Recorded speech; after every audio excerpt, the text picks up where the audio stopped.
Pinangunahan ni Tingog Party List Representative Jude Asidre ang isang joint administrative order na layong matugunan ang mga reklamo at hinaing ng migrant workers tungkol yan sa kanilang mga balikbayan boxes. Para sa buong detalye, nagbabalik si Julian Bunag.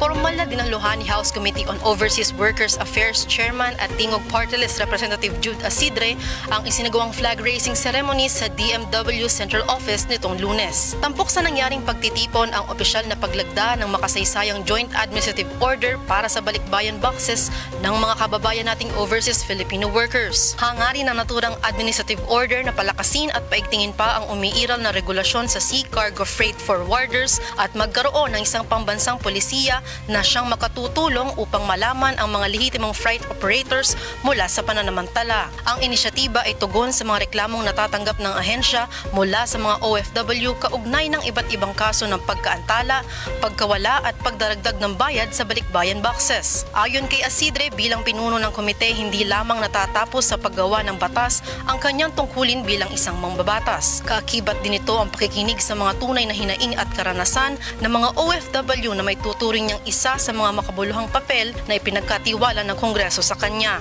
Ilan sa mga nailatag ng mababatas katuwang ang DMW ay ang pagbuo ng OFW pension system na layong magkaloob ng pangmatagalang financial security sa mga OFW at digital one-stop shop kung saan mas mapapadali ang pag-access ng mga migrant worker sa serbisyo at benepisyo na handog ng gobyerno sa pamamagitan ng isang mobile platform. Para sa totoong balita sa Bagong Pilipinas, Julian Bunag, Congress News.